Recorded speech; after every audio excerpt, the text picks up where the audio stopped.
Sou da igreja com a paz do Senhor, amém? Amém. Fraca igreja, eu sou da igreja com a paz do Senhor, amém? Amém. Quem nos visita nessa noite pela primeira vez, levanta a sua mão, deixa eu ver.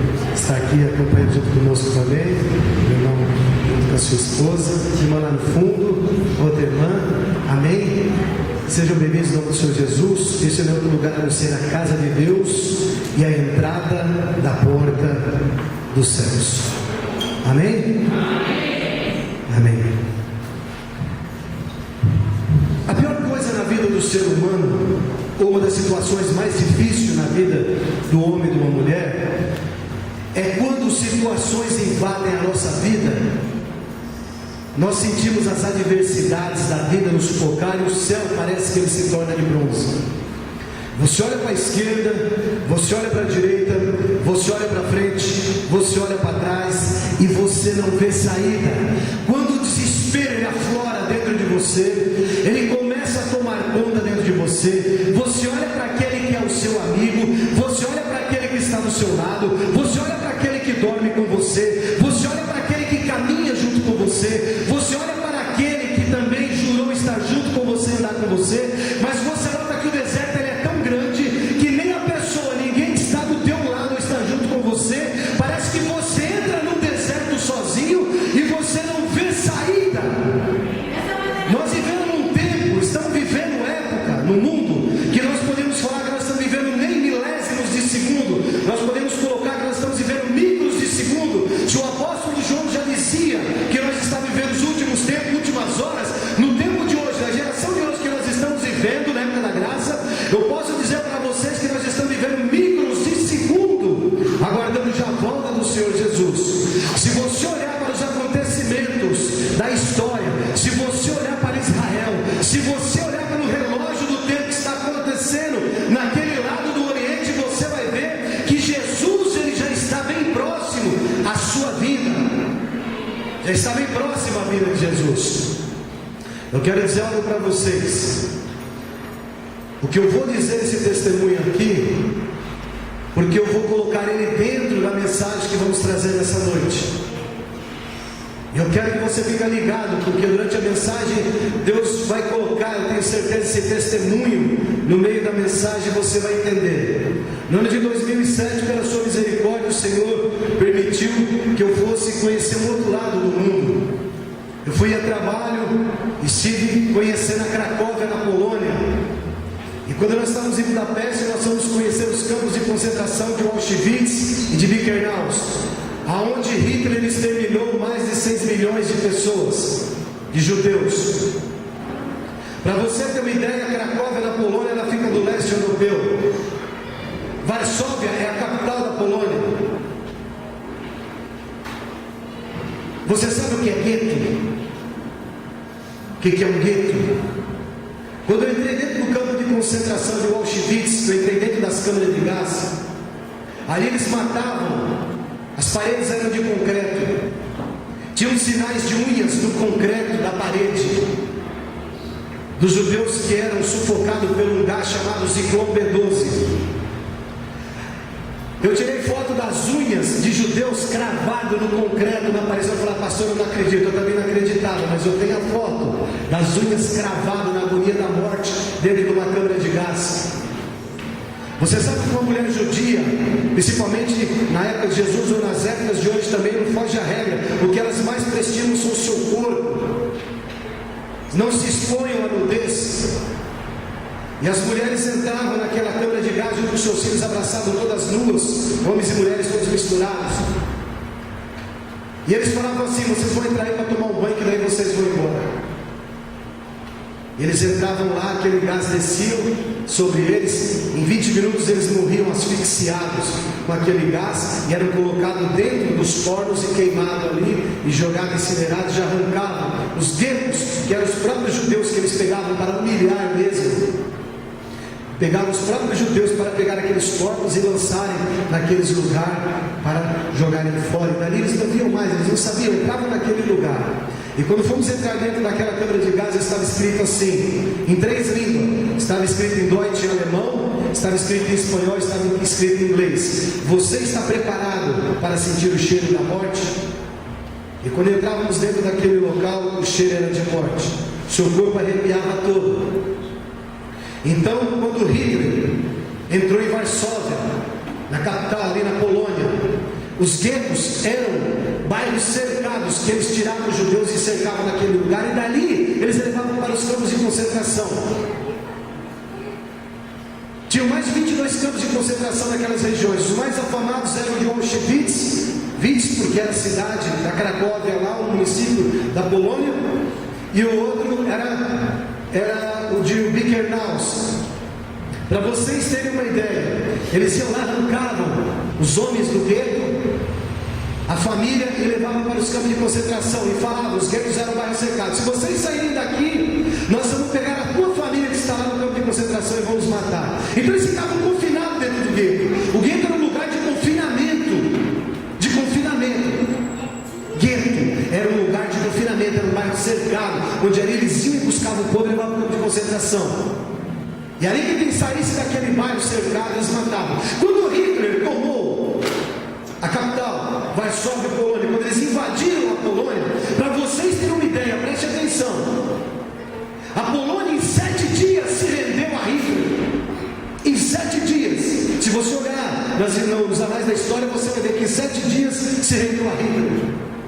O gueto de Varsóvia, que estava no centro da capital, hastearam a bandeira de Israel, e o povo judeu ficou lá. Demorou 22 dias para tomar o gueto de Varsóvia dos judeus que estavam dentro. Sabe por quê? Porque eles hastearam a bandeira de Israel e eles ficaram ali. Subiu todos os alemães que chegavam para invadir junto com Hitler, eles pulavam e saltavam lá de cima. Eles falavam assim: nós vamos morrer, mas Jeová é com nós. E aqueles que eles matavam, os que matavam, eles pulavam. E eles demoraram 22 dias. Eles já estavam quase entregando, eles não conseguiam mais invadir. Sabe por quê?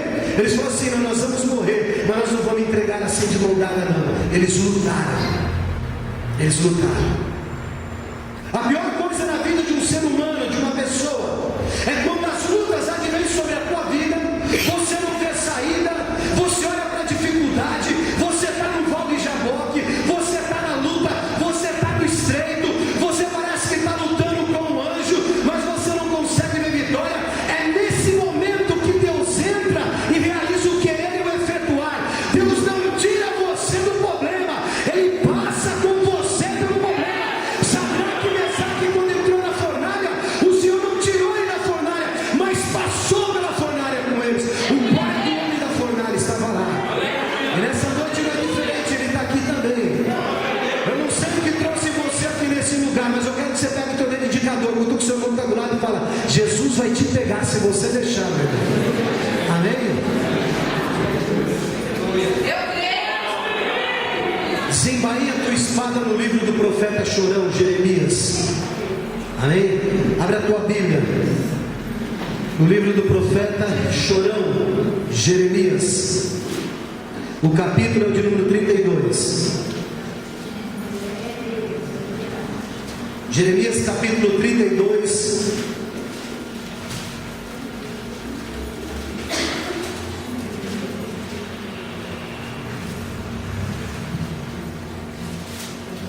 Amém?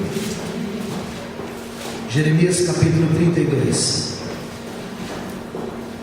Quem achou, fecha os teus olhos. Soberano e eterno, Deus e grande poder e grande glória. Senhor amado, nesse momento é a tua hora e a tua palavra. Espírito Santo de Deus, tu és bem-vindo ainda mais aqui no nosso meio. Pai querido, tu és o único que tem poder para entrar no coração dos teus filhos, meu Pai, transformar, meu Pai, o querer, meu Pai, o entendimento, o intelecto, pelo poder da tua palavra. Senhor, realiza em nós o querer efetuar, porque a tua palavra ela é rema, meu Pai. Senhor amado, tu tens a liberdade, a supremacia, ó Deus. Senhor amado, trabalha nas mentes, opera, fazendo divisão entre névoas, espinhas, Senhor, dividindo através do teu Espírito a palavra, meu Pai, ministra o coração dos seus filhos, meu Pai, para que possamos enfrentar, meu Pai, as lutas, dificuldades, com sabedoria descendo do alto, meu Deus. Então ministra conforme a tua palavra, meu Pai. Tu tens a liberdade através do teu Espírito, em nome do Senhor Jesus. Amém? Jeremias capítulo 32, versículo 42 e 43 apenas. Diz assim a palavra daquele que vive e reina para sempre: porque assim diz o Senhor, como eu trouxe sobre este povo todo este grande mal, assim eu trarei sobre ele todo o bem que lhe tenho prometido. Amém? Não lembra não, eu quero repetir esse versículo, eu quero que vocês prestem atenção. Abre os teus ouvidos espirituais. Diz assim: porque assim diz o Senhor, como eu trouxe sobre este povo todo este grande mal, assim eu trarei sobre ele todo o bem que lhe tenho prometido. Versículo 43. E comprar-se-ão campos nesta terra, da qual vós dizeis, está deserta, sem homem, nem animais, está dada na mão dos caldeus. Amém? Olha aqui para frente. Jeremias era filho de um sumo sacerdote chamado Hilquias, um sumo sacerdote que era de uma cidade de Ananote, em Benjamim. 3 gerações passou na época da vida deste homem durante cativeiros e todo o tempo que Israel esteve entregue e se afastava da presença do Senhor. Jeremias estava nessa época. O Senhor levantou Jeremias durante o seu ministério, e quando o Senhor levantou Jeremias e consagrou e chamou Jeremias, Jeremias falou para o Senhor: Senhor, mas eu não passo de uma criança, eu ainda sou novo. O Senhor disse assim: olha, não diga que você não passa de uma criança, porque antes que você saísse do ventre materno, eu já te conhecia e te consagrei profeta entre as nações, e aonde você for, aonde você abrir a tua boca, eu vou te honrar. Eu quero dizer para você que Jeremias foi um dos primeiros profetas a encarar e trazer o pecado, discernimento do povo que estava pecando contra o Senhor à tona, e ir de encontro ao povo. Ele sofria por causa disso. Agora, ele reinou Amon, o avô, Josias, o filho, e Zedequias, o neto, uma geração. E essa profecia que ele trouxe no reinado já era de Zedequias, o neto. Eles haviam feito durante essa geração, o avô, o pai, o filho e o neto, tudo o que era errado perante os olhos do Senhor. Sacrificou seus filhos lá no monte Inom, sacrificaram, fizeram os filhos passarem pelo fogo, mataram seus filhos, sacrificaram os filhos a Moloque, levantaram e edificaram altares de Baal, foram fazendo coisas que o Senhor não havia dito que era para ser feito. Sabe o que aconteceu? As mãos do Senhor pesavam sobre o povo, e o Senhor levantou Jeremias numa dessas épocas. Jeremias vai e traz algo, traz uma profecia para Zedequias.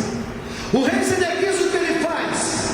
Já estava perdendo a cidade de Judá, já estava o cerco feito em Jerusalém. Os caldeus, guiados também por Nabucodonosor, que era o rei da Babilônia, já havia cercado, já estava tomando a cidade. E o Senhor levanta Jeremias, e Jeremias profetiza para o rei Zedequias. E olha só o que Jeremias fala para o rei Zedequias. Olha só, palavra que veio a Jeremias da parte do Senhor a Zedequias, rei de Judá. Olha só: cercava porém então o exército do rei da Babilônia Jerusalém, e Jeremias o profeta estava encerrado no pátio da guarda que estava na casa do rei de Judá. Jeremias estava cercado. Jeremias estava cercado aonde? Dentro do pátio da casa do rei de Zedequias. Por que ele estava preso ali? Por causa de uma profecia que ele tinha trazido para o rei Zedequias. E qual era a profecia que ele havia trazido para o rei Zedequias? Era essa daqui, ó. Porque Zedequias, rei de Judá, o tinha encerrado dizendo: por que profetiza tu dizendo, assim diz o Senhor, eis que entrega essa cidade na mão do rei da Babilônia, e ele o tomará, mas certamente será entregue na mão do rei da Babilônia, e com ele falará boca a boca, e os seus olhos verá os deles, e ele levará Zedequias para a Babilônia, e ali estará até que ele o visite, diz o Senhor, e ainda que pelejar contra os caldeus, não ganharás. Foi por causa de uma profecia que ele estava encerrado na casa do rei, no pátio da guarda. Ele estava lá cercado, ele tinha alguma mordomia, ele tinha, mas ele estava encerrado lá, porque ele era anti-babilônico. Ele trouxe essa profecia para o rei. Ele falou: olha, a cidade vai ser invadida, Jerusalém vai ser invadida, vão levar você cativo. E o rei da Babilônia, eles vão olhar no teu olho face a face. O rei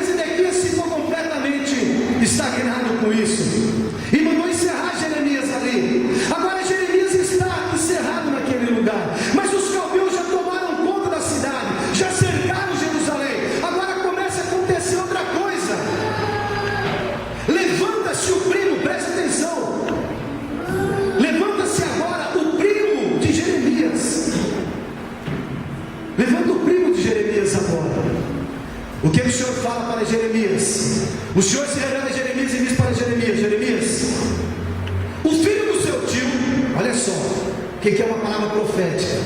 Deus falou para ele: o filho, do seu tio vai vir até você e vai oferecer uma terra para você em Ananote, e você vai comprar essa terra.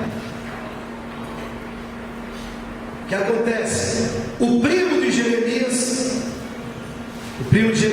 que é Ananel, vai até Jeremias e oferece uma parte da terra dele. Ele era zoião, irmão.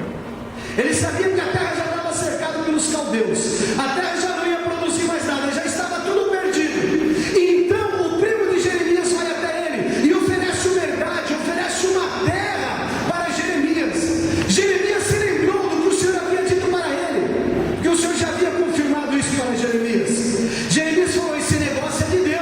E ele foi e comprou a terra, que era por herança da parte dele também, porque toda a herdade daquela época ele poderia ser passado de geração para parentes mais próximos, e Jeremias era um dos mais próximos. Mas o seu primo, quando viu que estava cercada a terra pelos caldeus, viu que não tinha mais jeito, já estava tudo perdido, Babilônia já tinha tomado toda essa situação. O que ele falou: eu vou tentar vender isso para o meu primo, para Jeremias.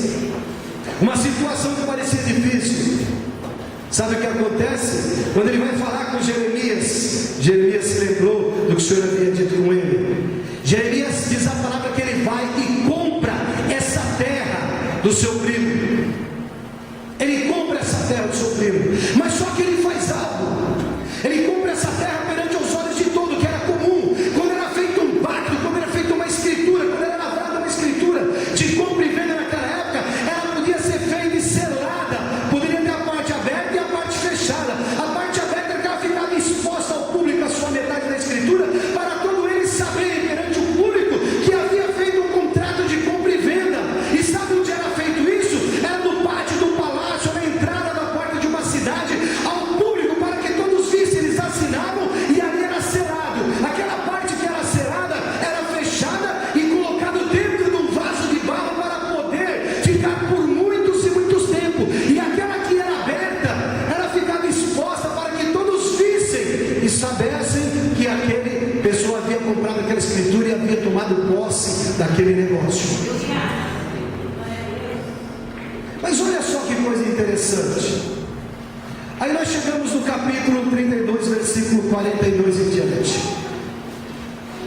Olha só que coisa tremenda o que aconteceu. Porque assim diz o Senhor: como eu trouxe sobre esse povo todo esse grande mal, assim eu trarei sobre todos eles o bem que lhe tenho prometido. E comprar-se-ão campos dessa terra do qual vos dizei: está deserta, sem homem nem animais, está dada na mão dos caldeus. A terra já estava entregue para o inimigo. A terra já estava entregue para o inimigo. Irmão, quem é louco de comprar uma terra que já tinha sido dada para o inimigo? Você vai lá e compra aquela terra. Olha só, Jeremias fez isso, foi lá e comprou do seu primo. Olha só que coisa tremenda. Acerca do profeta Jeremias, nós notamos três aspectos interessantes na vida do profeta. O primeiro aspecto dele é a sua prisão, porque ele estava preso. Ele poderia ser um homem que não tinha motivação nenhuma para fazer nada. O segundo aspecto dele é o seu otimismo, porque ele cria na revelação que o Senhor havia dado para ele. E o terceiro aspecto é a sua súplica e oração, porque depois que ele compra, depois que ele fecha o negócio, depois que ele faz isso, ele vai até Baruque e ele fala para Baruque: olha, guarda tudo isso, coloca a selada dentro de um vaso e guarda para que ela se conserve por muito tempo, e coloca aberta e deixa aberta e exposta da escritura. Agora olha só que coisa interessante. Depois que ele fecha todo esse negócio, ele vai para o joelho, ele vai para a oração, ele vai orar. Logo que ele fecha o negócio, a primeira coisa que ele faz é ir orar a Deus. Meu irmão, muitas vezes o contrário acontece na nossa vida. Muitas vezes nós buscamos algo de Deus, pedimos algo para Deus, vamos e realizamos algo para Deus e depois nós largamos. Ele não, Jeremias, ele foi, o Senhor já havia falado com ele. Agora, depois que ele fez todo o negócio, depois que ele fechou todo o negócio, ele foi, dobrou o joelho e foi falar com o Senhor. Olha agora o que ele foi falar com o Senhor. Quer ver que coisa tremenda? E depois que dei o alto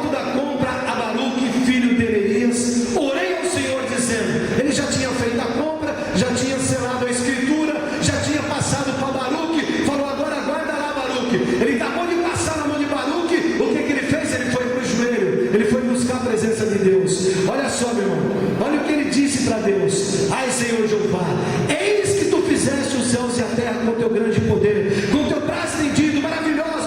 Ele começa a falar, ele começa a colocar diante do Senhor, ele começa a expor o problema de Judá, ele começa a expor o problema da nação, ele começa a falar de Jerusalém, ele começa a falar da maldade do povo, ele começa a orar a Deus, ele começa a falar que o Senhor é benigno e é longano, ele começa a adorar o Senhor em súplica através da oração.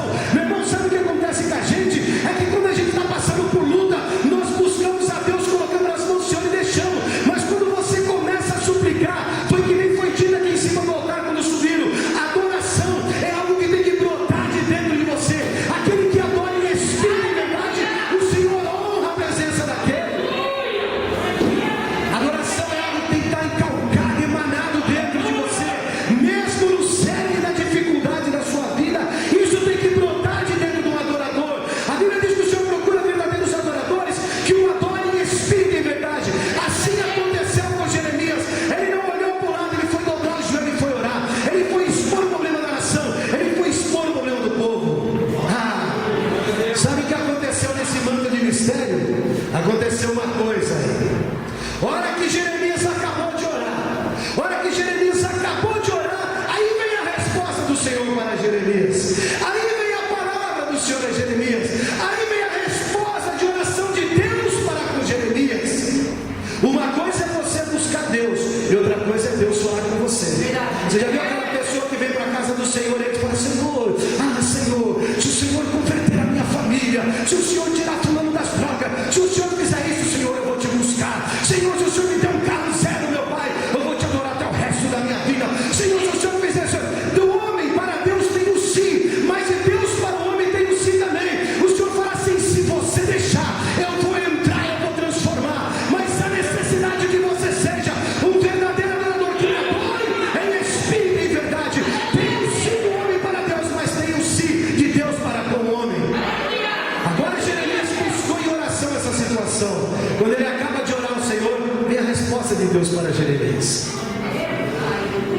Você quer saber qual é a resposta de Deus para Jeremias? Olha só aqui, ó. Então veio a palavra do Senhor a Jeremias, no versículo 26 do capítulo de número 32, versículo 26. Então veio a palavra do Senhor a Jeremias dizendo: eis que eu sou o Senhor, o Deus de toda a carne. Seria qualquer coisa maravilhosa para mim, ou impossível para mim, ou dificultoso para mim? O Senhor já começa se manifestando a Jeremias, respondendo a oração daquele vaso assim, ó: eu sou o quê? Eu sou o que sou e pronto. Não há Deus além de mim. Eu sou o que eu sou, Deus é. Eu sou o Todo-Poderoso, eu sou o El Shaddai. Eu sou a raiz de Davi, o tronco de Jessé, a estrela resplendente da manhã. Ela é a pura e suas almas, o doce cantor de Israel, o lírio dos vales, a rosa de Sarão, o germe da justiça. Ele é a estrela resplendente da manhã, o puro e nossas almas. Ele é o doce cantor de Israel. Ele é o lírio dos vales e a rosa de Sarão. Aleluia, ele é o que é e pronto, nos dá satisfação para ninguém. Agora você serve a esse Deus. Você serve o Deus que eu sou e pronto. É a Ele que você serve. Olha o que ele disse para Jeremias: eu sou Deus de toda a carne, da raça humana, do gênero humano, da natureza humana. Ele é o Deus de tudo isso. E olha só mais o que ele diz: seria qualquer coisa maravilhosa ou impossível para mim. Eu pergunto para você que está aqui nessa noite: o que você tem buscado da parte do Senhor, que para você tem sido maravilhosamente um impossível, ou algo difícil de se alcançar, ou algo que muitas das vezes tem desmotivado você, tem levado você a desanimar, tem levado você a um estado de letargia, ou um estado até que depressivo, para você não poder adorar o Senhor, tem tirado a tua força. Eu quero dizer para você que o Deus que você serve, Ele está aqui nessa noite. Se você abrir o teu coração, Ele vai entrar e transformar o seu interior. Olha só que coisa maravilhosa. Aí ele orou ao Senhor. O Senhor trouxe a resposta a ele. Olha só que coisa tremenda. O Senhor manifestou a ele, começou a mostrar para Jeremias todo o pecado do povo. Aí o Senhor começou a mostrar a geração inteira. Olha, Jeremias, eis os filhos de Amon, fizeram passar os filhos pelo fogo, queimaram os seus filhos no fogo, o povo se afastou de mim, o povo virou as costas para mim, mas meu coração não estava em nada disso. Aí o Senhor traz uma revelação em resposta a Jeremias. É onde nós acabamos de ler no capítulo 1, versículo 42. Ele disse assim, ó: porque assim diz o Senhor, como eu trouxe sobre este povo todo este grande mal. Por quê? Porque o Senhor diz assim: eu crio o bem e eu crio o mal. Todo o poder está na mão do Senhor, é dele. Olha só o que ele diz aqui, ó: assim eu trarei sobre ele todo o bem que eu lhe tenho prometido. O Senhor tinha uma promessa, o Senhor tinha uma promessa de geração passada já para eles, e o Senhor disse: olha, eu vou trazer o que eu prometi. E olha só o que o Senhor diz assim: e comprar-se-ão campos nessa terra. A terra já estava entregue na mão dos caldeus, já havia desolação, havia pestilência, havia fome, o cerco já havia acontecido, o povo já não tinha motivo nenhum para adorar, o povo já estava totalmente entregue à barata, como em outro termo, o povo já podia falar que não tinha razão mais nenhuma para isso.